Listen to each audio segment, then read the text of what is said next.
بسم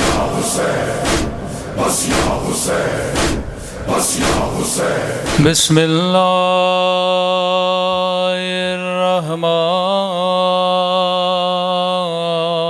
الرحمن الرحیم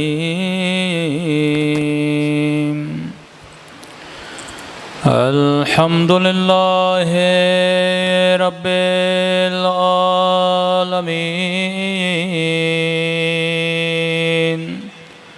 الحمد للہ کما هو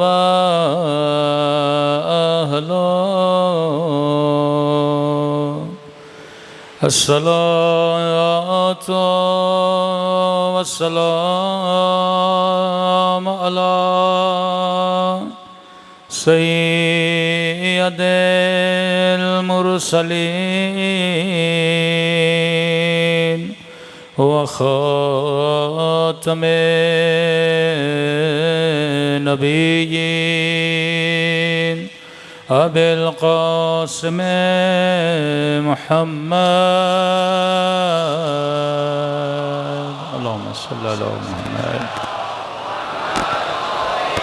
وعلى آله الطيبين الطاهرين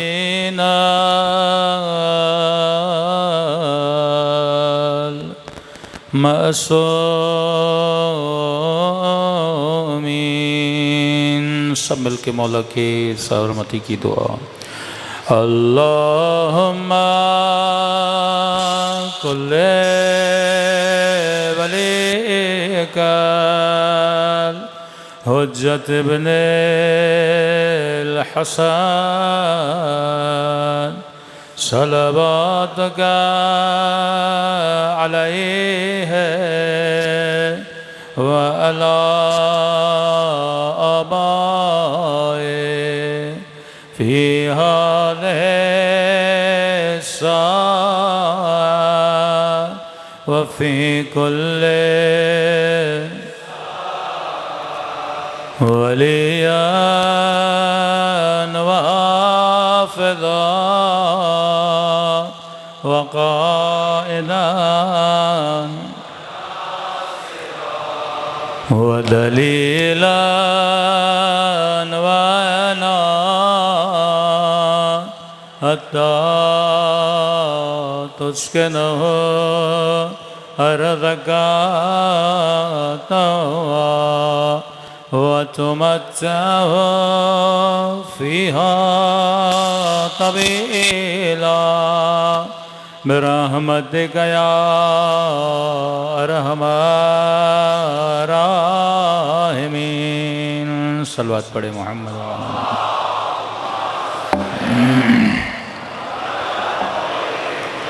بسم اللہ الرحمن الرحیم رب اشرح لی صدری ویسر لی امری واحلل عقدۃ من لسانی یفقهوا قولی اما بعد فقط قال سبحانہ وتعالی ان فی خلق السماوات والارض واختلاف اللیل والنہار لآیات لأولی الالباب صلوات پڑھے محمد وعلی محمد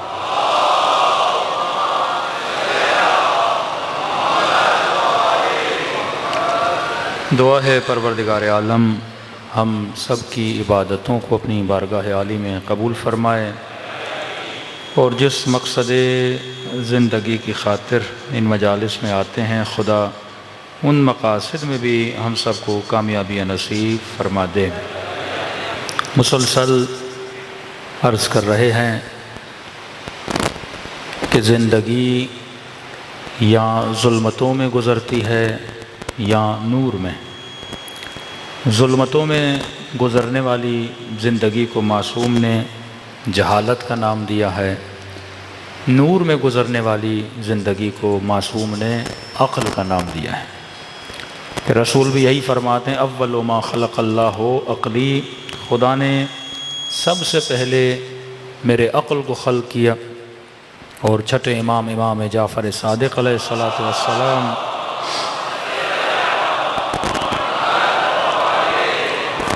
معصوم بھی فرماتے ہیں کہ اے انسان اللہ نے 75 لشکر جہالت کے بنائے ہیں، 75 لشکر عقل کے بنائے ہیں۔ عقل کو کہا کہ ادبر، منہ موڑ لے، اس نے منہ موڑ لیا۔ پھر اسے کہا کہ اقبل، میری طرف دیکھ، اس نے مڑ کے دیکھا۔ اور اسے کہا کہ میں نے اپنی بہترین مخلوق اگر بنائی ہے، تجھے بنایا ہے۔ اب یہی جملے پھر جہالت کے لیے ہیں کہ جہل کو کہا کہ پینٹ دکھا، اس نے پینٹ دکھائی۔ اور جب اسے کہا کہ میری طرف آ، تو معصوم فرماتے ہیں فاستکبر، اس نے مڑ کے اللہ کی طرف دیکھا نہیں، تکبر کیا۔ پھر خدا نے کہا کہ اگر کائنات میں میری ملعون ترین مخلوق ہے تو تو ہے۔ پھر فرمایا کہ اللہ نے عقل کو عزت دی، کرامت دی، لشکر دیا۔ یہ منظر جہل دیکھ رہا تھا، جہالت دیکھ رہی تھی، اور وہ کرامت دیکھ کر اس کے دل میں کیا پیدا ہوا؟ حسد پیدا ہوا، عداوت پیدا ہوئی عقل کی۔ اور مقام تعجب یہ ہے کہ معصوم فرماتے ہیں اس جہل نے اللہ سے ڈیمانڈ کی۔ یہ گویا آدم اور ابلیس کا قصہ بیان ہو رہا ہے کہ یہی ڈیمانڈ کی ابلیس نے کہ خدایا مجھے مہلت دے۔ اللہ نے کہا کیا چاہیے؟ کہ اگر تم نے اس کو 75 لشکری دیے ہیں تو مجھے بھی 75 لشکری عطا کر۔ خدا نے کہا ٹھیک ہے، تجھے لشکری دے تو رہا ہوں، لیکن یہ وعدہ دو کہ عصیان نہیں کرو گے، میرے خلاف نہیں جاؤ گے۔ اس نے قبول کیا کہ میں نہیں جاؤں گا۔ پھر خدا نے کہا کہ یہ میرا بھی وعدہ ہے، اگر تو عصیان کرے گا تو میں اپنی رحمت تمہارے اوپر سے اٹھا دوں گا۔ اب معصوم فرماتے ہیں یہاں رحمت سے مراد پروردگار جب یہ کہے کہ میں رحمت اٹھا دوں گا، یعنی جہاں جہاں خدا کی رحمت نہیں وہاں ظلمت ہے، اور جہاں ظلمت ہے وہاں جہنم ہے۔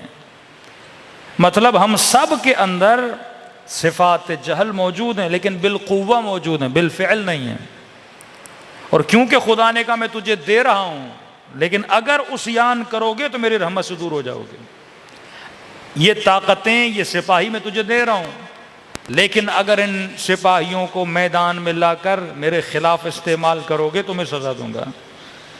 تبھی معصوم فرماتے ہیں حسد دل میں رکھو گے تو اس کی سزا نہیں ہے، بغض دل میں ہے تو اس کی سزا نہیں ہے، لالچ دل میں ہے تو سزا نہیں ہے، گناہ کی نیت شہوت دل میں ہے تو سزا نہیں ہے، لیکن جیسے تو اس کو ظاہر کرتا ہے پھر خدا سزا دیتا ہے۔ مطلب یہ 75 لشکر ہم سب کے اندر موجود ہیں۔ حسد، کوئی ایسا بندہ نہیں جس کے اندر حسد نہ ہو، کوئی ایسا بندہ نہیں جس کے اندر حرص نہ ہو، کوئی ایسا بندہ نہیں جس کے اندر لالچ نہ ہو، کوئی ایسا بندہ نہیں جس کے اندر غصہ نہ ہو۔ بالقوہ ہم سب کر سکتے ہیں، ہم قاتل بھی بن سکتے ہیں، ہم عالم بھی بن سکتے ہیں، ہم چور بھی بن سکتے ہیں، یہ طاقتیں ہمارے اندر موجود ہیں۔ بھائی جو چور آج چور بنا ہے کیا پہلے دن سے چور تھا؟ جو قاتل آج قاتل بنا ہے پہلے دن سے قاتل تھا؟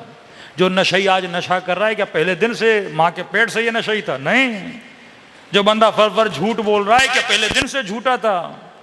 کیا شمر پیدا ہوتے ہی شمر تھا؟ کیا یزید پیدا ہوتے ہی یزید تھا؟ قطعاً ایسا نہیں ہے۔ یہ سارے لشکر آپ کے اندر بھی ہیں، اس کے اندر بھی تھے۔ فرق یہ ہے کہ حبیب نے جہالت کے لشکر کو مار کر عقل کے لشکروں کے علم کو اٹھایا، اور حسین کے دشمنوں نے عقل کے سپاہیوں کو قتل کیا اور جہالت کے لشکروں کو کیا کیا؟ بلند کیا۔ اب ایک آیت رہ گئی ہے، پھر میں بحث کے اندر داخل ہوتا ہوں کہ میں نے فرمایا کہ نور کی مثال اہل بیت کی طرح ہے، جس کی ہم نے مشکات بولا، 2 مصباح بولے، مصباح المصباح الزجاجہ جناب سیدہ۔ ایک میڈیکل پوائنٹ ہے، آپ کی صحت کے لیے بھی ہے اور فضیلت اہل بیت بھی اس میں ہے۔ صلوات پڑھیں تاکہ میں بیان کروں۔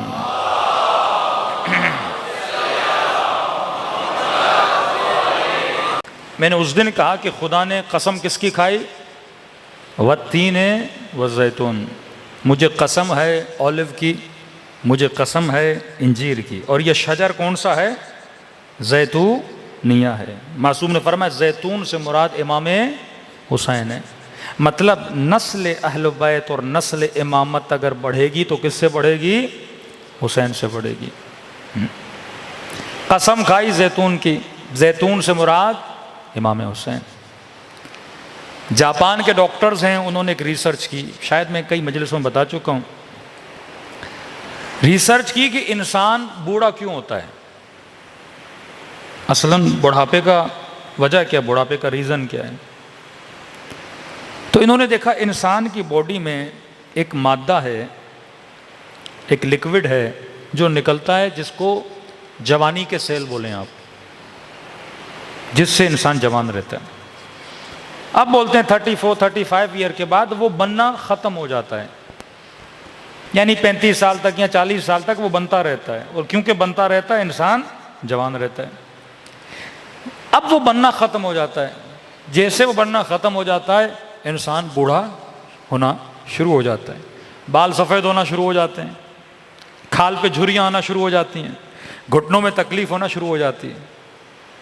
تو اگر امام زمانہ آج تک زندہ ہیں تو میڈیکلی کوئی ریزن ہے نا، اللہ جو بھی کرتا ہے اسباب کے ذریعے کرتا ہے نا، ہمارا وہ مٹیریل اور مادہ ختم ہو جاتا ہے، مولا کا ختم ہی نہیں ہو رہا، تو مولا ابھی تک کیا ہے، جوان ہے۔ خدا جسے چاہے 1000 سال حضرت نوح کو زندگی دی، بھائی نوح کیسے زندہ رہے، آج 120 سال ہی بندہ زندہ نہیں رہ سکتا، تو وہ چیز حضرت نوح کے باڈی میں تھی، مدام بن رہی تھی، جس سے حضرت نوح کیا رہ رہے تھے، جوان رہ رہے تھے۔ اب انہوں نے کہا کہ ہم دیکھیں کہ یہ مادہ کس چیز سے بنتا ہے، تاکہ ہم کوئی دوائی بنائیں، کوئی ٹیبلٹ بنائیں، کوئی گولی بنائیں، کہ اگر آٹومیٹیکلی نہیں بن رہا، ہم باہر سے انسان کے پیٹ میں ڈالیں اور جس سے انسان کیا رہے، جوان رہے۔ ہزاروں پودوں پہ انہوں نے ریسرچ کی کہ واقعی یہ کس چیز سے بنتا ہے، کیسے بنتا ہے، تو کہتے ہیں ہزاروں پودوں پہ ریسرچ کرنے کے بعد یہ ایک نتیجے پہ پہنچے کہ یہ مادہ 2 پھلوں میں پایا جاتا ہے۔ ایک پھل ہے اولیو، ایک پھل ہے انجیر، کہ ان دونوں میں پایا جاتا ہے، اور یہ دونوں جوان رہنے کے پھل ہیں۔ بندہ اگر جوان رہنا چاہتا ہے تو یہ پھل کھائے۔ پھر کا کتنی مقدار میں کھائے، اب بندہ 10 ٹیبلٹ کھائے، 15 ٹیبلٹ کھائے، 1 کلو انجیر کھائے، 10 کلو انجیر کھائے، تو یہ نتیجہ نکالا اگر بندہ 7 زیتون کھائے یا 1 انجیر یا برعکس، تو یہ اس کا ڈوز ہے۔ اب انہوں نے ریسرچ کی، یہ ریسرچ پہنچی مصر کے ایک قرآنیات پہ کام کرنے والے بندے پر۔ اس نے دیکھا کہ پورے قرآن میں پروردگار عالم نے ایک پھل کا نام 7 مرتبہ لیا ہے اور ایک پھل کا نام 1 بار لیا ہے۔ تو انہوں نے ان ڈاکٹرز کو خط لکھا کہ تم نے اتنی محنت کر کے اس ریسرچ پہ پہنچے ہو، یہ تو خدا نے قرآن میں ہمیں کب کا بتا دیا ہے۔ ان پھلوں کی خدا نے، اب میں نے یہ پڑھا اور فوراً پڑھنے کے بعد میرے ذہن میں رسول خدا کی حدیث آ گئی کہ ان الحسن والحسین سیدہ شباب اہل جنت، حسن و حسین جنت کے جوانوں کے سردار ہیں، کہ جو دنیا میں حسن و حسین کو مانے گا وہ جنت میں جوان رہے گا، جو ان کے ناموں والے پھل کھائے گا وہ دنیا میں جوان رہے گا۔ یہ برکت ہے، اگر کوئی چیز ان سے منسوب بھی ہو جاتی ہے اس میں کیا آ جاتی ہے، برکت آ جاتی ہے۔ تو لہٰذا جتنے شیعیان اہل بیت ہیں ان کے سفروں پہ زیتون بھی ہونا چاہیے، انجیر ہونا چاہیے۔ آسان طریقہ کھانے کا، اب اولیو بھی تو پاکستان میں اتنے نہیں ملتے، اولیو کا تیل تو ہر جگہ ملتا ہے، ہاں ورجن خالص اولیو کا تیل لے لیں۔ اب 7 کی جگہ پہ آپ 1 چمچ تیل ہی کھا لیں اور ڈیلی 1 انجیر کھائیں، تو نہ گھٹنوں کی تکلیف ہوگی، نہ کوئی انشاءاللہ دماغی بیماری ہوگی۔ دل تو ویسے ہی علی والوں کے جوان ہوتے ہیں، بدن بھی آپ کے جوان ہو جائیں گے۔ صلوات پڑھے محمد و آل محمد پر۔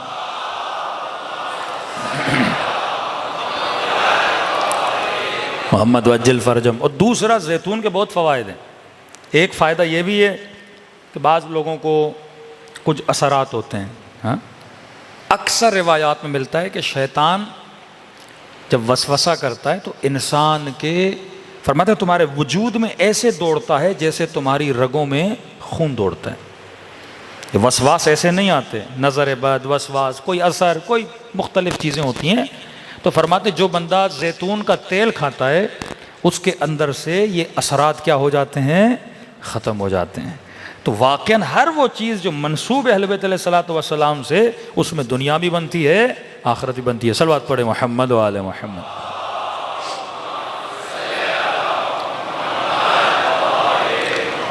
اب معصوم نے فرمایا کہ خدا نے جہل کو کس سے بنایا؟ او کظلمات فی بحر لجی، میں نے اس دن بھی عرض کیا جہالت کو ایک پانی سے بنایا جو بالکل کڑوا پانی ہے۔ اب خدا نے نور کا ذکر کیا، 40ویں آیت ہے، پروردگار عالم پھر جہالت یعنی دشمن اہل بیت کا ذکر کرتا ہے، کہتا ہے او کظلمات فی البحر۔ معصوم نے کیا کہا کہ جہالت ایک پانی ہے، کڑوا پانی جو اندھیروں میں، مثلا آپ تصور کریں کہ ایسا سمندر بھنور سے بھرا ہوا ہے، کوئی روشنی نہیں، کوئی نور نہیں، بے انتہا اندھیرا ہے۔ اب اللہ مثال دے رہا ہے، او کظلمات فی البحر، ظلمت کی مثال بحر کی طرح ہے، سمندر، بحر لجی، وہی جملہ جو امام جعفر صادق نے کہا، وہی جملہ پروردگار عالم قرآن میں کہہ رہا ہے۔ جہالت کی مثال اس سمندر کی طرح ہے جو اندھیروں میں ڈوبا ہوا ہے۔ اب اس کی تفسیر میں نہیں جاؤں گا، عقل مند لوگ صرف اشارہ سمجھ لیں، خدا اشارے دے رہا ہے، کہتا یغشا ہو، اس ظلمت نے اس نور کو ڈھانپا ہوا ہے۔ میں صرف اشارہ دوں گا، سمجھنا آپ کا کام ہے۔ یغشا ہو موجن، ایک موج نے، ایک لہر نے اس نور کو کیا کیا ہوا ہے؟ ڈھانپا ہوا ہے۔ من فوق ہی موج، ایک لہر نہیں ہے، ایک لہر کے اوپر دوسری لہر ہے۔ من فوق ہی سحاب، دو لہریں نہیں ہیں، اس دوسری لہر کے اوپر بھی ایک کالا بادل ہے۔ کتنے ہو گئے؟ 3 ہو گئے۔ ظلمات، یہ ظلمتیں ہیں، بعضها فوق بعض، ایک کے بعد ایک، ایک کے بعد ایک یہ ظلمتیں آئیں گی اور اس نور کو کیا کریں گی؟ چھپاتی رہیں گی۔ لیکن فرمایا مسلمانوں خبردار، اذا اخرج یدہ، اگر ان ظلمتوں کے اندر سے کوئی چوتھا ہاتھ باہر نکل آئے، لم یکد یراہا، جو نظر نہیں آ رہا، ظلمتوں نے اتنا گھیرا ہوا ہے، ومن لم یجعل اللہ لہ نورا فما لہ من نور، لیکن یاد رکھنا یہ ہاتھ کیا ہے؟ نور پروردگار عالم ہے۔ ہاں، بنو عباس، بنو امیہ، ایک ظلمت کے بعد دوسری ظلمت، لیکن یہ مت سمجھنا کہ ظلمتیں ہمیشہ رہیں گی۔ ان ظلمتوں کے بیچ سے، ان اندھورے کے بیچ سے خدا ایک ہاتھ باہر نکالے گا۔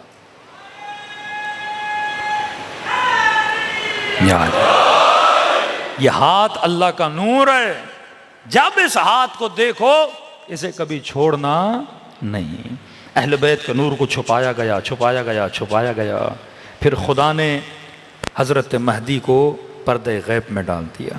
ظلمتوں نے گھیرا ہوا ہے، لیکن ایک دن آئے گا جب یہ ہاتھ ان ظلمتوں سے نکل کر ظہور پذیر ہوگا، پھر پوری کائنات کے اندھیروں کو مٹا دے گا اور کائنات کو نور خدا سے بھر دے گا۔ صلوات پڑھے محمد و آل محمد۔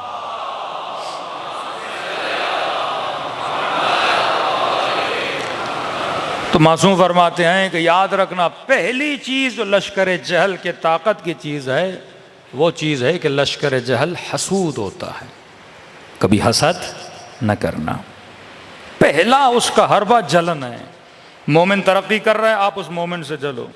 اللہ نے فلاں کو اولاد دی ہے، بندہ اسے حسد کرے۔ کسی کی اچھی گاڑی ہے، آپ اسے حسد کرو۔ کسی کا اچھا گھر ہے، آپ اسے حسد کرو۔ امیر المؤمنین اہل بیت علیہ الصلوۃ والسلام فرمائے جو ادعا کرے، 2 طرح کے شیعہ، ایک وہ شیعہ جو ادعا کرتا ہے میں امیر المومنین کا شیعہ ہوں، دعویٰ کرتا ہے میں امیر المومنین کا شیعہ ہوں، لیکن حقیقی شیعہ نہیں ہے۔ ملتا ہے سفینۃ البحار، ایک کتاب ہے شیخ عباس قمی، بہت پیارا واقعہ ہے۔ لکھتے ہیں حضرت سلیمان ایک جگہ سے گزر رہے تھے۔ جناب سلیمان کی خصوصیت تھی، پودوں کی زبان بھی جانتے تھے، پلانٹ سے بھی باتیں کرتے تھے، چڑیاؤں سے باتیں کرتے تھے، پرندوں سے باتیں کرتے تھے، چونٹیوں سے باتیں کرتے تھے۔ یہ علم طب جو چڑیاں اور پلانٹس کا علم نکلا، یہ حضرت سلیمان سے ملا ہے۔ ایک ایک پودے کے پاس جاتے تھے، ہاں بتا بھائی تمہارا فائدہ کیا ہے؟ پودا خود بولتا تھا میں اس کے لیے بنا ہوں۔ ایک ایک درخت کے پاس جاتے تھے، تیرا فائدہ کیا ہے؟ کہتا میں اس چیز کے لیے بنا ہوں۔ کہتے ہیں ایک مرتبہ حضرت سلیمان گزر رہے تھے، ادعا پہ بات ہو رہی ہے، دعویٰ کرنے والے لوگ، ہم بڑے مولائی، ہم بڑے شیعہ. چھٹے امام جعفر صادق علیہ الصلوۃ والسلام،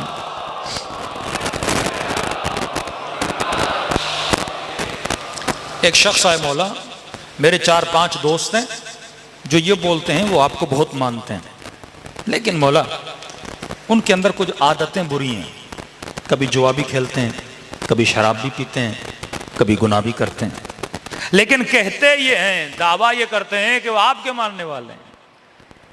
امام نے فرمایا واللہ ما انا بامامہم، خدا کی قسم میں ان کا امام نہیں ہوں. جو گناہ بھی کرے، بدکاری بھی کرے، شراب بھی پیے، نشہ بھی کرے، اس کے بعد بولے جعفر صادق میرا امام ہے، ظلم کرے اور بولے علی میرا امام ہے. قسم کھا کر کہا واللہ ما انا بامامہم، خدا کی قسم میں ان کا امام نہیں ہوں، انا امام من اطاعنی، میں اس کا امام ہوں جو میری اطاعت کرتا ہے. قطعاً ہم اس کے امام نہیں ہیں جو ہماری اطاعت نہیں کرتے. دعویٰ کرنا ہو رہے. سلیمان گزر رہے ہیں، کیا دیکھا حضرت سلیمان نے؟ اب مجھے نہیں پتا نر چڑیے کو کیا بولا جاتا ہے، چڑا بولا، کیا بولیں گے آپ؟ ایک چڑیا اور ایک چڑا سمجھ لیں، ایک نر اور مادہ. اب ہم سمجھتے ہیں یہ چیزیں انسانوں میں، حیوانوں میں بھی یہ چکر ہیں سارے. کیا دیکھا حضرت سلیمان نے؟ ایک نر چڑا ایک چڑیا کو عشق کے وعدے دے رہے، شادی کر لے مجھ سے، ہاں، اور دیکھ اگر شادی کر لو گی تو کیا کروں گا. کہنے لگا کہ اگر مجھ سے شادی کرو گی، لو شئت، اگر تم چاہو، لأخذت بمنقاری وألقیت فی البحر، اگر تم مجھ سے شادی کر لو میں سلیمان کے تخت کو اپنی چونچ سے اٹھا کے سمندر میں پھینک دوں گا. اب حضرت سلیمان یہ سن رہے ہیں. کہا تو ایک پتھر نہ اٹھا سکے، میرے تخت کو اٹھا کے کہاں پھینک دوں گا؟ دریا میں پھینک دوں گا، تو بس راضی ہو جا اور مجھ سے شادی کر دے. اب حضرت سلیمان چڑیاؤں کی زبان جانتے ہیں. آنسو فرماتے ہیں دونوں کو بلایا، ادھر آؤ. کہا یہ کیا کہہ رہے ہو کہ تم میرے تخت کو اٹھا کے کیا کرو گے؟ پھینک لو گے. جب حضرت سلیمان کو تھوڑا غصہ آیا، اس نے کہا یا نبی اللہ، اے اللہ کے نبی، المحب لا یلام علی ما یقول، محبت کرنے والے کو ملامت نہیں کرتے وہ جو بولتا ہے. ہاں، سلیمان کو جملہ اچھا لگا. کہ میں محبت میں بولے جا رہا ہوں، آپ کو بھی پتا ہے میں آپ کا تخت کہاں اٹھا سکتا ہوں. ہاں؟ جوان کہتے ہیں نا کہ میں ستارے توڑ کے لاؤں گا، چاند توڑ کے لاؤں گا. ہاں؟ اب یہ تو چلو، اب یہاں پہ بندہ کمپیئر کرے کہ حیوانوں سے بھی معصوم کہتے ہیں سیکھا کرو. عقل مند بندہ ہر شے سے سیکھتا ہے، تجربہ لیتا ہے. کہ مرغے سے غیرت سیکھو، کوے سے حیا سیکھو. آج کل کئی ایسے لوگ ہیں مرغے جتنی بھی غیرت نہیں ہے. مرغا بھی برداشت نہیں کرتا اس کی مرغی کو کوئی اور دیکھے. ہاں، کوے سے حیا سیکھو. اور یہ بندہ 2 من کا میک اپ لگا کے بیوی کو لوگوں کے سامنے لاتا ہے، کہہ رہا ہے جلا رہا ہوں سب کو. بے غیرت آدمی، غیرت نہیں، حیا نہیں، عفت نہیں. اللہ قیامت میں اسے مرغے سے بدتر بنا کے اٹھائے گا. کہ مرغا تو اس سے افضل ہے، اس میں غیرت تھی. معاشقہ، محبت کرنا سیکھنا ہے. معصوم کا فرمان ہے کبوتر سے سیکھو. 3 چیزیں کوے سے سیکھو: صبح سویرے اپنے کام کے لیے نکلنا، رات جلدی اپنے گھر کی طرف لوٹنا. صبح سے شام تک جاب پر اور رات کو پھر ہوٹلوں پر، دوستوں کے ساتھ نکل گیا. حقوق دیے ہیں خدا نے. صبح سے شام تک رزق حلال کے لیے جا، شام کو واپس آ. شادی شدہ ہے، بچے ہیں، ان کو ٹائم دے. شادی نہیں ہے، ماں باپ کو ٹائم دے. ہاں، ان کی خدمت کر، ثواب کما. کا حیا سیکھنا ہے، وہ بھی کا کوے سے سیکھو. کوا کبھی بھی میاں بیوی کا ریلیشن دوسرے حیوانوں کی طرح عام نہیں کرتا. حیا سیکھ. ہر شے میں خدا نے کیا رکھی ہے؟ نشانی رکھی. مزاحن بعض جوانوں کو کہتا ہوں، اب یہ جوان خط لکھتا ہے اگر آپ کی شادی کر لیں گی ہم چاند توڑ کے لائیں گے، ستارے توڑ کے لائیں گے. اور سامنے بھی کیونکہ عقل نہیں ہے، چڑیا جتنی عقل ہوتی، دیکھیے چڑیا نے کیا جواب دیا، اور وہ بھی بندے راضی ہو جاتے ہیں کہ چلو واقعاً ستارے توڑ کے لائے گا. حالانکہ اگر عقل ہوتی وہ بھی سمجھتی ستارہ کیسے توڑ کے لائے گا، وہ توڑ کے لائے گا بھی تو مر جائے گی، وہ اتنا بڑا ہے. کئی ایسے ستارے ہیں جو دنیا سے بڑے ہیں. ڈیمانڈز وہ کرو جو عاقلانہ ہو. یہ چڑیا ہے، چڑے کو کیا پتا، وہ تو کہہ رہا ہے کل عاشقو یا نبی سلیمان. عاشق کی ملامت نہیں کرتے، وہ تو جو بولتا ہے بولتا ہے. حضرت سلیمان کو اس کی یہ بات تھوڑی اچھی لگی. حضرت سلیمان نے چڑیا کو بلایا، کہا جب اتنا اصرار کر رہا ہے، منتیں کر رہا ہے، کر لے شادی اس کے ساتھ. چڑیا نے کیا جواب دیا؟ فرمایا نبی سلیمان لا یحبنی ہوا مدع، ایک نمبر کا جھوٹا ہے، سچ نہیں بول رہا، ادعا کر رہا ہے کہ میں تیرا عاشق ہوں، دعویٰ کر رہا ہے کہ میں تیرا عاشق ہوں. نبی سلیمان میں نے کئی چڑیاؤں کے ساتھ اسے یہ بولتا ہوا دیکھا ہے، سب کو یہی بولتا ہے میں تخت سلیمان کو سمندر میں پھینک دوں گا. امام معصوم فرماتے ہیں جب جناب سلیمان نے چڑیا سے یہ جملہ سنا فبکا سلیمان بکاء شدیدا، کئی دنوں تک حضرت سلیمان روتے رہے، گریا کرتے رہے. کہ مولا کیوں روتے رہے؟ کہ یہ سوچتے رہے ایک حیوان دوسرے حیوان سے ادعائے عشق کر رہا ہے، اللہ کی دربار میں بیٹھ کے کہنے لگا خدایا کہیں ایسا تو نہیں سلیمان بھی تجھے بول رہا ہے تیرا عاشق ہے، پر یہ ادعا حقیقت میں نہ ہو. آج تک کبھی سوچا نحنو عشاق الحسین، ہم حسین کے عاشق ہیں، ادعا ہے نا. یا لیتنا کننا معکم فافوز معکم فوزا عظیما، اے کاش ہم آپ کے ساتھ ہوتے، اپنی جانوں کو قربان کرتے. ادعا کر رہا ہے نا. کوفیوں نے خط لکھے حسین سب کچھ تجھ پہ قربان، ادعا کی. تو جب کربلا میں یہ مظلوم امام آیا، کسی نے لکھا انہوں نے اتنا لوٹا کیوں تھا؟ شامی اتنے نہیں تھے کربلا میں جتنے کوفی تھے، زیادہ لشکر کوفے سے گیا. کہ ابن زیاد ہم جا رہے ہیں حسین کو قتل کرنے، کیا دو گے؟ خاک ہو ایسے لوگوں کے سروں پہ، نہ دنیا ملی نہ آخرت ملی. ابن زیاد نے کہا کچھ بھی نہیں دوں گا، بس گھوڑے کا چارہ دوں گا کربلا آنے جانے کا.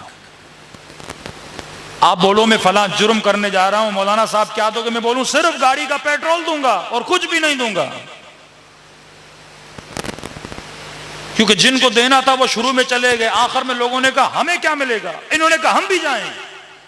ایسا نہ ہو انہوں نے اتنا کمایا ہم کیا کمائیں گے، کہ فلاں کو اتنا دیا، کب ختم ہو گیا، بیت المال میں پیسہ نہیں ہے، کہ کچھ تو دو، کہ گھوڑے کا چارہ دوں گا آنے جانے کا. کہتے ہیں یہ جو خالی ہاتھ پہنچے تھے نا، جن کے پاس کچھ نہیں تھا، انہوں نے خیموں کو لوٹنا شروع کیا. کچھ تو ملے، کچھ تو لے کر جائیں. ایک طرف یہ لشکر جہل، دوسری طرف عقل کامل حسین ابن علی. بی بی زینب فرماتی ہیں جب وداع کرنے آئے نا امام حسین، جب جانے لگے خود لڑنے کے لیے، تو کہا بہن زینب کرتا دو، کرتا پہنا. کہتی خنجر نکال کے کرتے کو پھاڑنا شروع کیا. جب کرتا پھاڑ کے پہن لیا، پھر کہا بہن زینب وہ جو میرا سب سے اچھا والا کرتا ہے نا پیلے رنگ کا، وہ لاؤ، نیا کرتا. پھٹے ہوئے کرتے کے اوپر امام حسین نے وہ کرتا پہنا. بی بی زینب نے سوال کیا بھیا حسین کیوں یہ کرتا پہن رہے ہو؟ نچلے کو پھاڑا ہے، اوپر نیا پہن رہے ہو، جبکہ پتا بھی ہے یہ ظالم ہر چیز لوٹ لیں گے. یہ لشکر عقل کے مالک ہیں، فرمایا بہن زینب میں نہیں چاہتا جو لوٹنے آئے وہ خالی ہاتھ جائے. ایسا سخی دیکھا ہے کہیں جسے یہ بھی یہ لوٹنے آئیں گے حسین کے بدن سے بھی خالی ہاتھ نہ جائے. ایسا امام. فرمایا یہ ہوس تھی ان کے اندر کیونکہ زیاد نے ان کو کچھ نہ دیا کہ جو لوٹ سکتے ہو لوٹو. آخر میں ابن زیاد کی دربار میں جب سب سے پوچھ تو نے کیا لوٹا, تو نے کیا لوٹا, تو نے کیا لوٹا, تھا کیا خیام حسینی میں لوٹنے کے لیے. ادعا کرنے والے کوفی تھے. تاریخ کربلا ہے کہ لوٹ بھی رہا تھا رو بھی رہا تھا. سیدہ زینب کہنے لگی تجھے ہو کیا گیا ہے, تو لوٹ بھی رہا ہے رو بھی رہا ہے. بچی کے کانوں سے در چھین بھی رہا تھا رو بھی رہا تھا. کہا مجھے پتا ہے آپ کون ہیں, اگر میں نہیں لوٹوں گا کوئی اور لوٹ لے گا. فرزدق نے کہا نا کہ اب عبداللہ قلوبہم معک سیوفہم علیک, دل تیرے ساتھ ہیں پر تلواریں تیرے خلاف ہیں. جب انسان نور سے دور ہو جائے. اب اہل بیت کون ہے؟ مظہر عقل.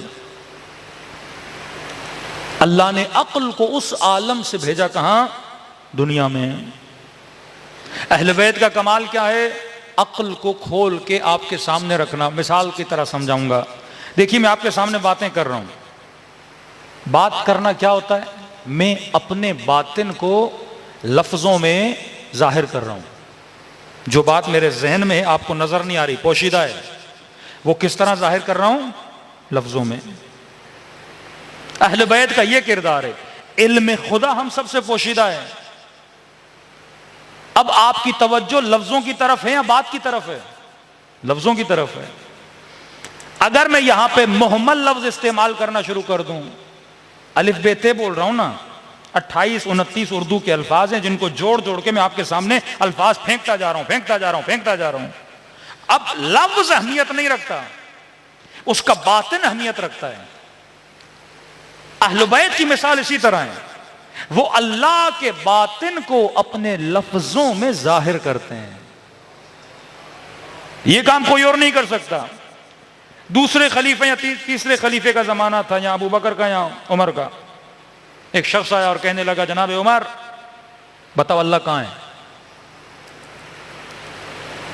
عمر تھوڑی دیر سوچا کہ اللہ عرش پر ہے. اس نے کہا آپ کی بہت مہربانی, میں گناہ کرنا چاہتا تھا, اس کا مطلب فرش پہ نہیں ہے.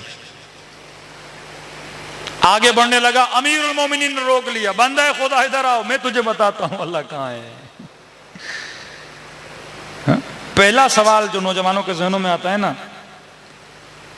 کہ مثلا ہم دیکھ رہے ہیں اللہ کیسے دیکھ رہا ہے, اس کی جب آنکھیں نہیں ہیں. ہم بول رہے ہیں اللہ کیسے بول رہا ہے جب اس کی زبان نہیں ہے. یہ کام اہل بیت کا تھا, معارف کو کھول کے لوگوں کے سامنے رکھیں. بعض اوقات ہم سوال کرتے ہیں, سوال کا کوئی فائدہ ہی نہیں ہوتا, یعنی سوال میں اشکال ہوتا ہے, سوال میں عیب ہوتا ہے. اہل بیت کے پاس آتے تھے کہ خدا, اصلاً یہ سوال کہ خدا کہاں ہے یہ سوال ہی غلط ہے. امام نے فرمایا تو سوال ہی غلط کر رہا ہے, تو خالق کو مخلوق کے اندر ڈھونڈنے کی کوشش کر رہا ہے. تیری بنیاد سوال کی غلط ہے کہ خدا کیا کائنات کو انڈے کے اندر ڈال سکتا ہے. یہ سوال ہی بنیاد سے چھٹے امام نے کہا تیرا غلط ہے. اور بعض ایسے مسلمان تھے وہ اب پوچھتے ہیں اللہ کائنات کو انڈے میں ڈال سکتا ہے؟ کہتے ہیں ڈال سکتا ہے, خدا ان اللہ علی کل شیء قدیر. معصوم نے کہا بندہ خدا اگر خدا کائنات کو انڈے میں ڈالے تو انڈا انڈا نہیں رہے گا, کائنات کائنات نہیں رہے گی. یا انڈا بڑا کرنا پڑے گا یا دنیا چھوٹی کرنی پڑے گی. اس کی مثال آپ کو اس طرح سمجھاؤں, آپ ایک پھل کھاؤ, بولو پھل نمکین ہے, ٹھیک ہے. اب نمکین کیسے ہوا؟ آپ بولو گے نمک سے نمکینی آئی. آپ کو شربت پیو لیمو پانی, بولو یہ نمکین کیوں ہے؟ آپ بولو گے نمکینی کہاں سے آئی؟ نمک سے آئی. لیکن کوئی یہ پوچھے نمک کی نمکینی کہاں سے آئی؟ نمک کسی سے نمکینی نہیں لیتا, اس کی نمکینی اس کی ذات کا حصہ ہے. مجھے وجود کس سے ملا؟ خدا سے. اب خدا کا وجود کس سے ملا؟ اس کا وجود اس کا اپنا ہے. جس طرح نمک کی نمکینی اپنی ہے, شکر کی مٹھاس اپنی ہیں. خدا عاریتن کسی سے کوئی چیز نہیں لیتا. علی اور آل علی کے پاس، انبیاء کے پاس جو کچھ بھی ہے اس کا ہے، اس کے پاس جو کچھ بھی ہے وہ اس کا ہے. وہ کسی سے کوئی چیز نہیں لیتا، اس کی ہر شے اپنی ذاتی ہے. شرک کا مطلب یہ، اب بڑے بڑے وہابی سلفی شرک میں شرک سمجھو تو اسے شرک کیا ہے؟ شرک کا مطلب یہ ہے کہ جب میں مولا علی سے مدد مانگوں، علی کو ہی مسبب الاسباب سمجھوں. مطلب یہ کہوں کہ مولا کے پاس جو نمکینی ہے وہ اس کی اپنی ہے، ایسا نہیں ہے. علی کے پاس جو مدد کرنے کا یا طاقت کرنے کا پاور موجود ہے وہ ذاتی نہیں ہے. وہ کہاں سے لے رہے ہیں؟ پروردگار عالم سے لے رہے ہیں. اگر کسی نے یہ بولا کہ نہیں یہ جناب اپنے آپ سے ہی مدد کر رہے ہیں، یہ شرک ہے. یا وجیہن عند اللہ اشفع لنا عند اللہ، لفظ اللہ کا آ رہا ہے کہ اے خدا جب میں بندہ گنہگار تجھ تیری دربار میں دعائیں کر رہا ہوں، وجیہ کہتے ہیں عزت کو، میرے چہرے کو نہ دیکھنا، حسین کے چہرے کو دیکھنا، حسین کے عمل کو دیکھنا. کہتے ہیں سلیمان نے جب سنا یہ بندہ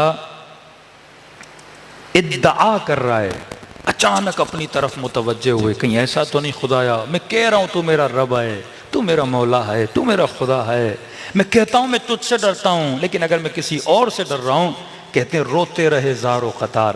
یہ اطمینان حاصل ہونا چاہیے. واقعاً اگر میں کہہ رہا ہوں امام زمانہ کا شیعہ ہوں، میری ادعا، میرا مدعا سچ ہونا چاہیے، زبانی نہیں ہونا چاہیے. صلوات پڑھے محمد و آل محمد.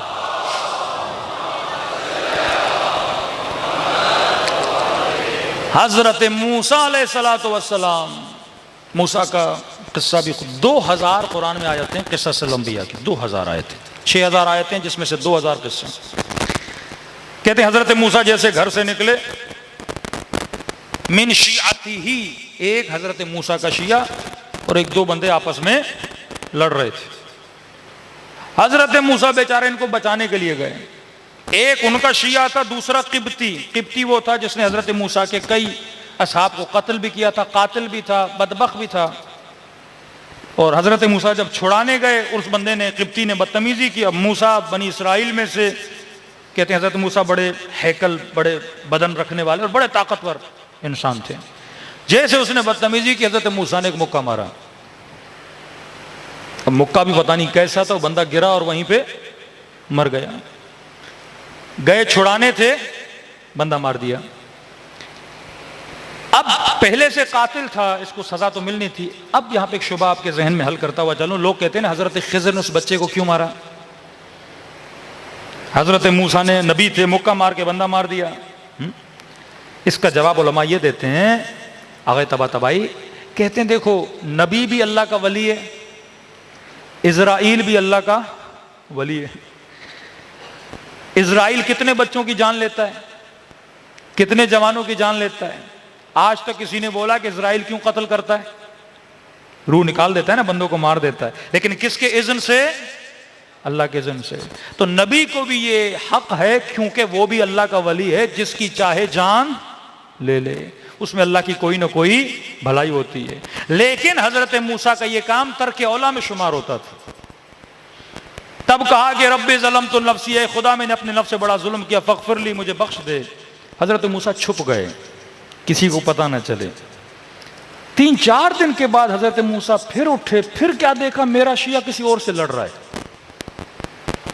کل مکہ مارا، قبطی مر گیا، آج دیکھا پھر کسی اور سے لڑ رہے ہیں. آگے بڑھے اور کہنے لگے کہ بندے خدا تیرا کام ہی لڑنا ہے، میں جب دیکھتا ہوں تو ہر کسی سے لڑتا ہے. اب حضرت موسیٰ نے اس پہ غصہ کیا، اور قرآن کہتا ہے من شیعتی ہی، یہ دعویٰ کرتا تھا میں کس کا شیعہ ہوں؟ موسیٰ کا شیعہ ہوں. اور موسیٰ نے جیسے ڈانٹا اور آگے بڑھے، اس بندے نے سمجھا موسیٰ مجھے مکہ مارنے آ رہے ہیں. قرآن کہتا ہے اس نے چیخنا شروع کیا اور لوگوں کو بتانا شروع کیا، کل جو بندہ مر گیا تھا نا، اسے کس نے مارا ہے؟ موسیٰ نے مارا ہے. کہ حضرت موسیٰ کے خلاف باتیں کرنے لگا، یہاں تک کہ اللہ کے نبی شہر چھوڑ کے جناب شعیب یا جناب اس کی طرف چلے گئے، اور کئی دنوں کا حضرت موسیٰ غائب رہے. اللہ کہتا ہے یہ شیعہ نہیں ہوتا جس پہ مشکل کا وقت آئے اپنے امام کو چھوڑ دے. خط لکھا حسین کربلا آؤ، مسلم کو کس نے پھنسوایا؟ سلیمان کو کس نے پھنسوایا؟ ابن زیاد کے جناب ہانی کو۔ یہ چھپے ہوئے تھے، اپنے لوگ بتاتے تھے کہ ابن زیاد یہاں مسلم ابن عقیل ہے، اپنے لوگ خبر لاتے تھے۔ لشکر امام حسن کس نے دھوکہ دیا امام حسن کو؟ اپنوں نے۔ کس نے مسلح کھینچا؟ اپنوں نے۔ کس نے پاؤں پہ تیر مارا؟ اپنوں نے، غیر نہیں تھے، اپنے تھے۔ جہاں خیانت ہوتی ہے وہاں اپنا بندہ شامل ہوتا ہے۔ فرمایا ادعا نہ کیا کرو کہ اہل بیت کے چاہنے والے ہو، حقیقتاً جب دعویٰ کرتے ہو تو معصوم فرماتے ہیں کھڑا رہا کرو۔ ملتا ایک تاجر جس نے امام حسین کو خط لکھا تھا، مولا آئیے، اس کو پتہ نہیں تھا امام حسین چل پڑے ہیں، چلا گیا بزنس کے غرض سے، تجارت کے غرض سے، کہتے ہیں واپس آیا کوفے، تجارت میں اس کو بہت نقصان ہوا، سب کچھ گوا کے آیا خالی ہاتھ ہو کے۔ گھر آیا، جیسے گھر کا دروازہ کھلا، اس کی بیوی اور اس کی 4-5 سالہ بیٹی صحن میں بیٹھی تھی۔ کہتا ہے جیسے میری بیٹی نے مجھے دیکھا نا، دوڑے دوڑے آئی اور میرے سینے سے آ کے لپٹ گئی۔ کہتا ہے جب سفر پہ گیا تھا میری بیٹی نے مجھ سے کچھ مانگا تھا کہ بابا جب واپس آؤ نا اپنی بیٹی کے لیے یہ چیز لے کر آنا۔ کہ اب جیسے بیٹی سینے پہ لگی نا، باپ تھا سب کچھ گوا کے پہنچا تھا۔ میں نے کہا بیٹی پوچھے گی بابا یہ لائے، میں نے یہ گفٹ بولا تھا، لیکن بیٹی نے یہ نہیں پوچھا۔ پہلا سوال جو میری بیٹی نے کیا، کہنے لگی بابا آپ کربلا نہیں گئے؟ کہہ رہا بیوی سے کہا کیا کہہ رہی ہے؟ کہنے لگی شوہر کچھ کما کے لائے ہو، اتنے دنوں سے نہیں تھے؟ کہا نہیں زوجہ، نقصان ہوا بہت۔ کہا گھر میں کچھ بھی نہیں ہے کھانے کے لیے۔ کہا بیٹی کیا کہہ رہی ہے؟ کیا شہر میں اعلان ہوا ہے کہ کربلا میں ایک باغی آیا ہے، جو بھی اسے مارے گا تلوار کے وزن کے برابر سونا دیا جائے گا۔ کما کر لائے ہو؟ کہ نہیں۔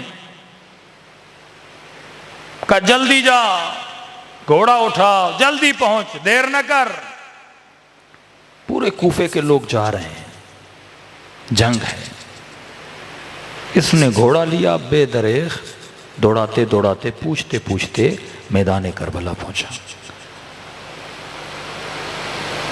تاریخ لکھتی ہے جس وقت یہ کربلا پہنچا تھا یہ غالباً عصر عاشور کا وقت تھا۔ اس نے دیکھا میدان کربلا پہ لاشیں بکھری ہوئی ہیں، ایک ہجوم ہے گھوڑے سواروں کا، نیزے برداروں کا، اور اس ہجوم کے بیچ میں ایک شخص تکو تنہا کھڑا ہے۔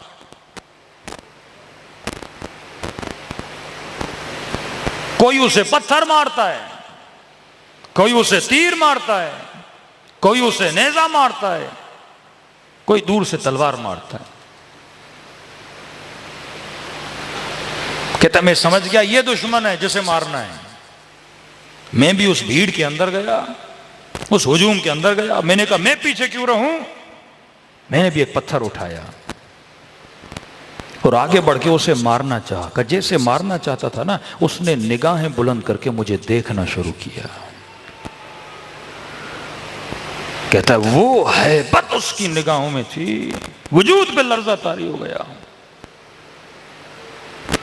اب جو چہرہ دیکھا تو نورانی، ماتھا دیکھا تو سجدوں کے نشان۔ میں نے کہا یہ تو کہہ رہے ہیں کسی باغی کو مارنے آ رہے ہیں، یہ شکل باغیوں کی تو نہیں ہے۔ فوراً اپنے عقل کو روشن کیا اور جہالت کے لشکر کو مارا۔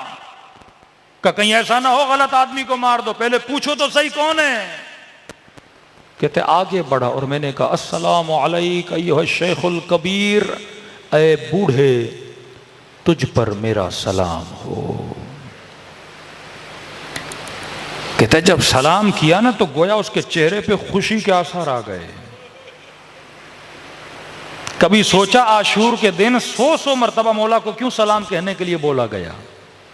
ایک بار سلام کرو کہ نہیں، عاشورہ کے دن میرے بابا حسین کو 100 مرتبہ سلام کرو۔ کہ مولا زین العابدین اتنے سلام کیوں؟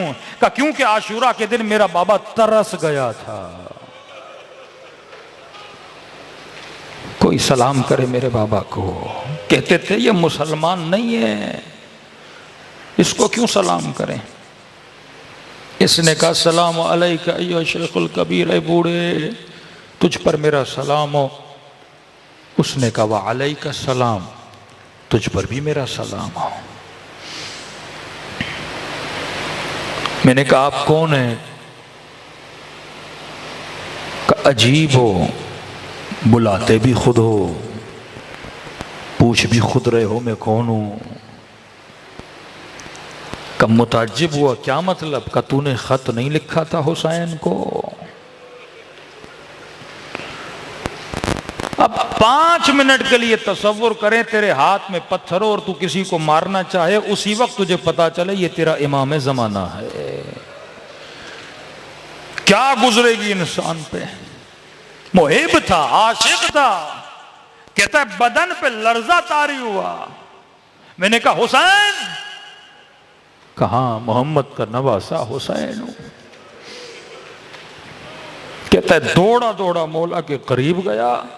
میں نے کہا مولا جب تک زندہ ہوں یہ تیر، یہ تلواریں، یہ پتھر اپنے وجود پہ کھاؤں گا۔ امام نے کہا نہیں، تیرا نام شہداء میں نہیں ہے، حسین کی بات مان، وقت بہت گزر چکا ہے، جتنا جلدی ہو سکے کربلا کی سرزمین سے نکل جا۔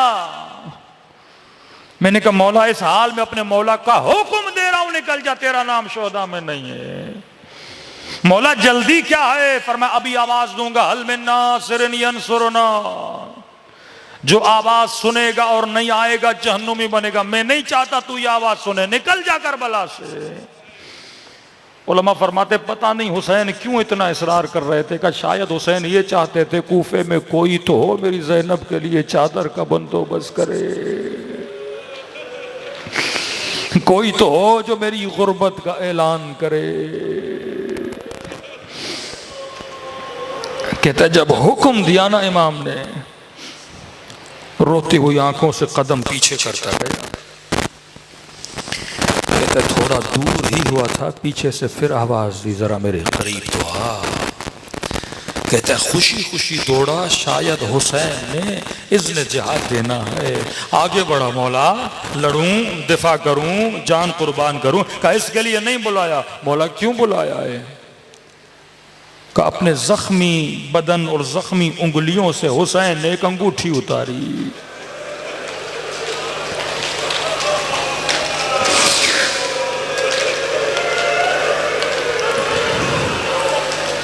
مجھے نہیں پتا میرے مولا کی انگلیوں میں انگوٹھیاں تھی کتنی، ایک انگوٹھی تو ظالم نے انگلی سمیت کاٹ لی تھی۔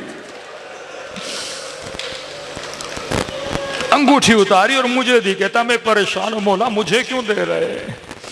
کہ دیکھ تو سفر پہ گیا تھا، تیرے گھر میں 4 سالہ بیٹی ہے، اس نے تجھے کہا تھا بابا میرے لیے انگوٹھی لانا، تجھے یاد نہیں تھا، حسین کو یاد ہے۔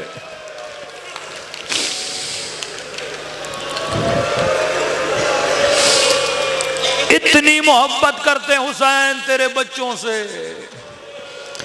فرمایا تو بھی اپنے بچوں سے اتنا عشق نہیں کرتا جتنا حسین کرتے۔ شمر سینے پر ہے، کہتے شمر اب بھی وقت ہے، اب بھی وقت ہے، میں ضامن ہوں، گلا نہ کاٹ۔ کہتے لہی نے چھری چلائی پر گلا نہیں کٹا۔ پوچھنے لگا حسین گلا کٹ کیوں نہیں رہا؟ کہ یہ وہ جگہ ہے جہاں میرے نانا بوسہ دیا کرتے تھے، چھری نہیں چلے گی۔ دیکھ رہا ہے، کہتے ہیں گودی قتل گاہ جدال عقل و جہل تھا، وہاں پر بھی حسین بتا رہے ہیں عقل کیا ہے اور جہالت کیا ہے۔ یہاں پر بھی شمر باز نہیں آ رہا، اپنے ہاتھوں سے اپنے لشکر کو قتل کر رہا ہے۔ تبھی میرے چوتھے امام فرماتے ہیں میرے بابا کا گلا آگے سے نہیں کاٹا گیا، پیچھے سے کاٹا گیا۔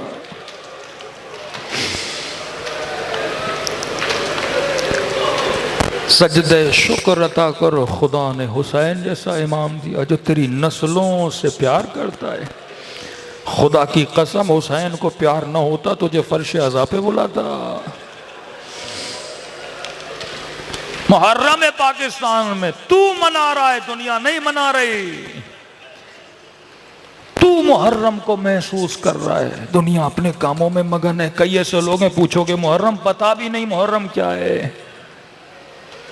پوری دنیا سے خدا نے تجھے چنا اور فرش عزا پہ بٹھایا۔ جتنا شکر کرو کمائے۔ فرمایا ایسے رویا کرو جیسے بوڑھی ماں جوان کے لاشے پہ روتی ہے۔ السلام علی الحسین وعلی علی ابن الحسین وعلی اولاد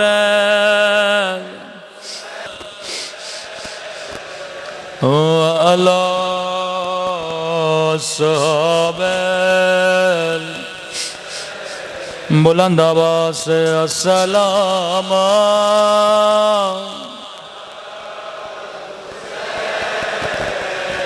وعلی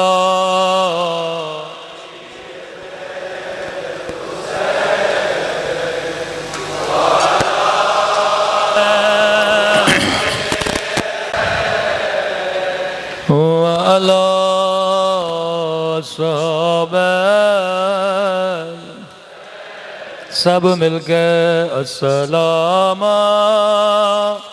علی الحسین وعلی علی ابن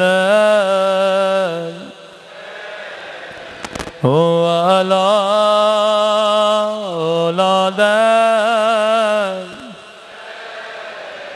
وعلی صحابہ۔ میرا سلام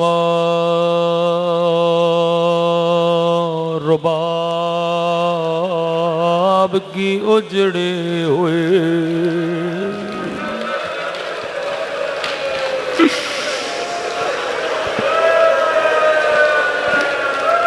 شب عاشور تھی، امام حسین گزر رہے تھے، مختلف خیموں میں جاتے بیویوں سے ملتے۔ رباب کے خیمے سے آواز آئی علی اصغر، کل اکبر کی ماں اکبر کو قربان کرے گے،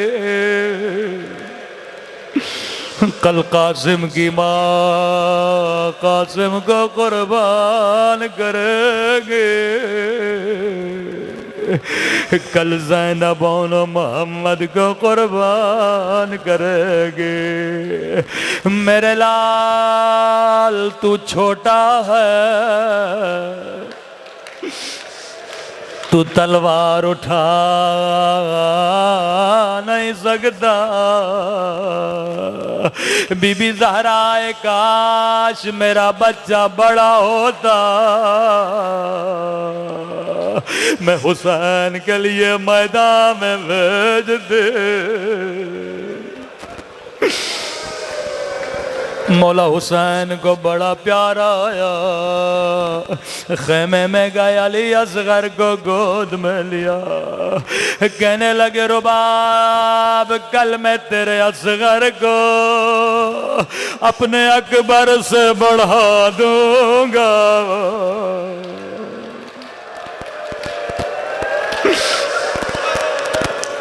کون کرے حسین سے اتنا عشق، کربلا میدان عشق ہے۔ آغائے کشمیری کہتے ہیں عراق میں کچھ زائر آئے، مولا کی زیارت کی، گنج شہداء کی زیارت کے، زائر آغائے کشمیری کے قدموں میں بیٹھا، قبلہ میں نے بڑا ڈھونڈا لیکن مجھے کہیں علی اصغر کی قبر نظر نہیں آتی۔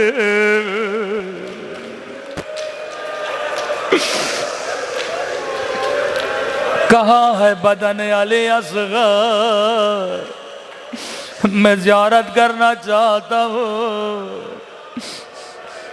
آغائے کشمیری کہتے ہیں مجھے بھی پتا نہیں تھا، روایتیں دیکھیں، مذاہب کی کتابیں دیکھیں، میں نے کہا زائر کل آنا، مولا سے پوچھوں گا۔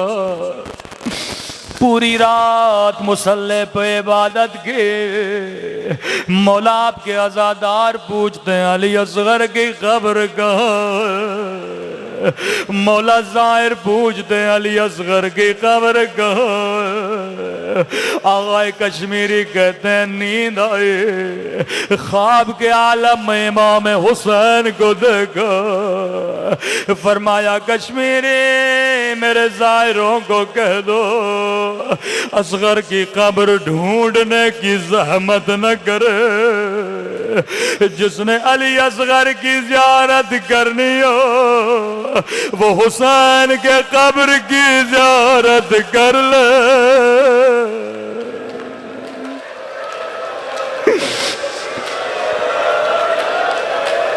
وہ میرے قبر کی زیارت کر لے۔ کہ مولا میں سمجھا نہیں، کہا زین العابدین نے ننھے سے بدن کو میرے سینے پہ رکھا، علی اصغر کی قبر حسین کے سینے پہ ہے۔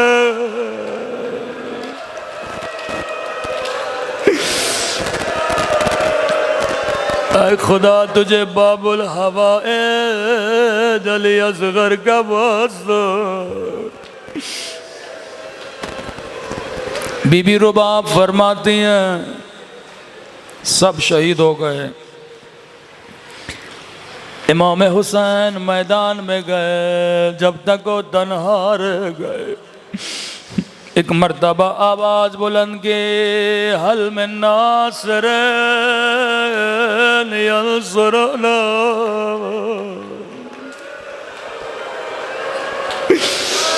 ہے کوئی حسین کی مدد کرنے والا، ہے کوئی حرم رسول کا دفاع کرنے والا۔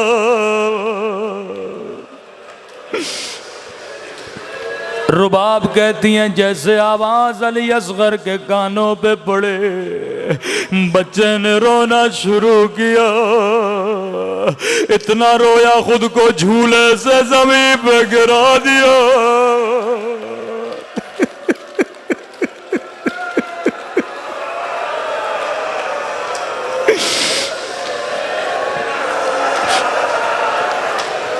جب مولا خیام میں آئے، بی بی زینب نے کہا مولا جب سے کہا حل من ناصر، اصغر کو چین نہیں۔ رباب نے کہا مولا شاید میرا بچہ پیاسا ہے، دودھ بھی خشک ہو چکا۔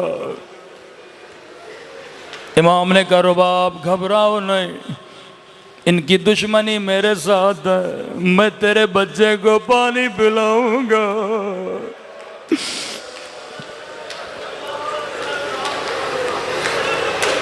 چھوٹے بچے کو جیسے آپ کپڑوں میں باندھتے ہو، انٹیریئر سندھ میں یہ عادت ہے، مائیں بچوں کو سفید کپڑوں میں باندھتی ہے۔ عرب کے یہاں بھی عادت تھی، بچوں کے ہاتھوں کو پاؤں کو کپڑوں میں لپیٹا جاتا تھا۔ حسین نے اصغر کو سفید کپڑے میں لپٹا، گودی میں لیا، لشکر اشقیاء کی طرف بڑھے۔ لشکر کہنے لگا ہم نے سمجھا حسین قرآن لے کر آئے، شاید قرآن کا واسطہ دینے آئے، اپنے ہاتھوں پہ علی اصغر کو اٹھایا۔ آئے فوج اشقیا، اگر دشمنی ہے حسین سے، میرے بچے نے تیرا کیا بگاڑا؟ دشمن کے لشکر میں سے کسی لعین نے کہا حسین پیاس تجھے لگی ہے، بہانہ بچے کا بنا رہے ہو۔ اتنا سننا تھا، امام نے کہا علی اصغر حجت خدا کے بیٹے ہو، حجت تمام کرو۔ بچے کو ہاتھوں پہ بلند کیا، ننھی زبان نکالی، ہونٹوں پہ پھیرے،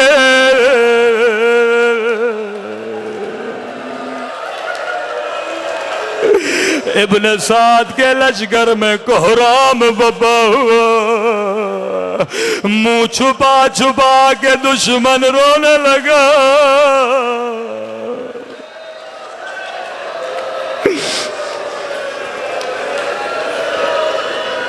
شمر نے کہا حرملا اقطع کلام الحسین، جلدی کر حسین کو خاموش کر، کہیں لشکر میں کوہرام بپا نہ ہو جائے۔ لعین نے تیر اٹھایا، کمان میں ڈالا۔ روایت کے جملے جب چلانا چاہتا تھا ہاتھ لرزتے تھے، دوبارہ اٹھایا ہاتھ لرزے۔ شمر نے کہا حرملا کیا حسین سے ڈر گئے یا علی اصغر سے ڈرے؟ حرملا نے کہا میں حسین سے نہیں ڈرا، لیکن جب تیر چلانا چاہتا ہوں ایک کالے برقعے میں بی بی ضرب قرآن کہہ رہی ہے حرملا میرے بچے نے تیرا کیا بگاڑا؟ او میرا 6 مہینے کا بچہ،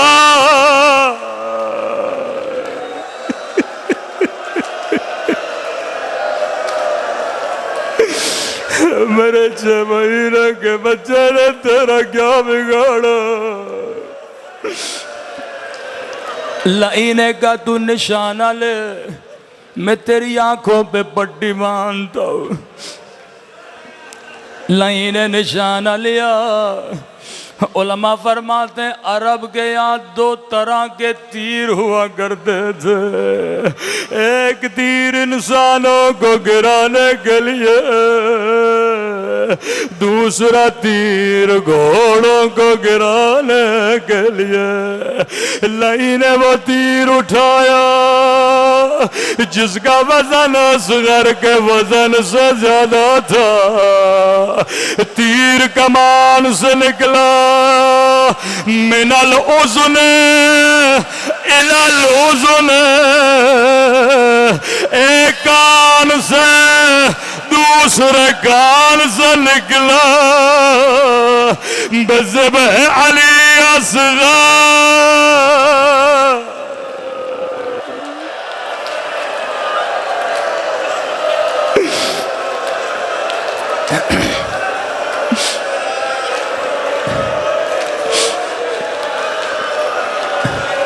عجیب روایت میں نے پڑھی، لشکر اشقیا کا سپاہی کہتا ہے جیسے اصغر کو تیر لگا، حسین نے وہ کپڑا کھولنا شروع کیا جس میں علی اصغر بندھا تھا۔ کسی نے امام زین العابدین سے پوچھا مولا نے کپڑا کیوں کھولا؟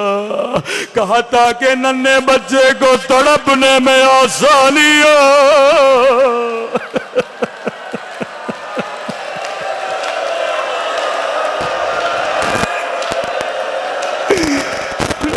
میرے اللہ میں قربان،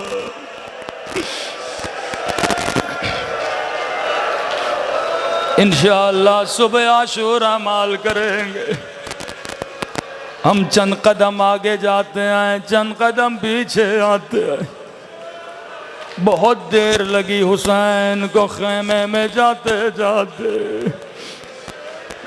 کبھی آگے بڑھتے تھے پھر سوچتے تھے رباب کو کیا دکھاؤں گا، کیونکہ یہ منظر کسی بی بی نے نہیں دیکھا، صرف امام نے دیکھا۔ کہتے ہیں خیمے کے در پہ آئے، فریاد کی اماں فضا ذرا بہن زینب کو بلا لا، ماں کو نہ بتانا، برداشت نہ کر سکے گے۔ بی بی زینب کہتی ہے میں خوشی خوشی آگے بڑھی، کیونکہ اصغر کے رونے کی آواز نہیں آ رہے تھے، میں سمجھی حسین پانی پلا چکے، لیکن جب آگے بڑھی قیامت کا منظر تھا، داڑھی خون سے رنگی، دو ننھے قدم خون سے رنگی تھے۔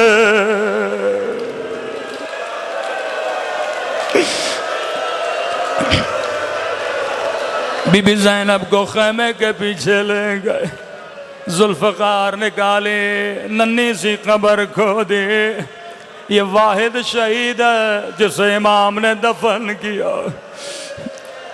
علماء فرماتے ہیں حسین جب ننھے سے بدن کو رکھ رہے تھے، رو رو کے کہہ رہے تھے میرے بچے کا بدن بڑا نرم ہے، خاک کربلا بڑے گرم ہے۔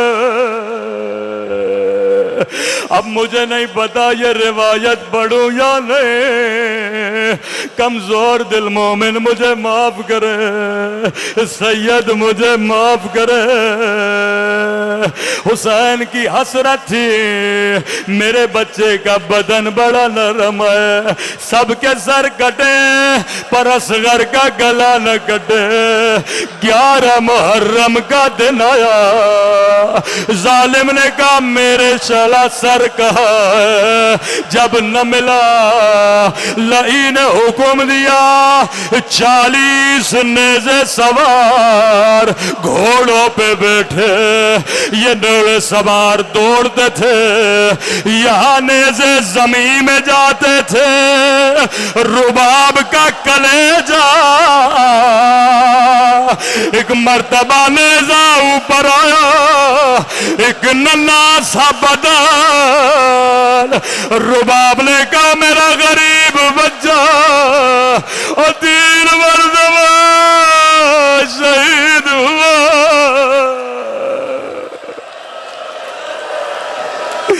ایک مرتبہ تیر سے، ایک مرتبہ نیزے سے۔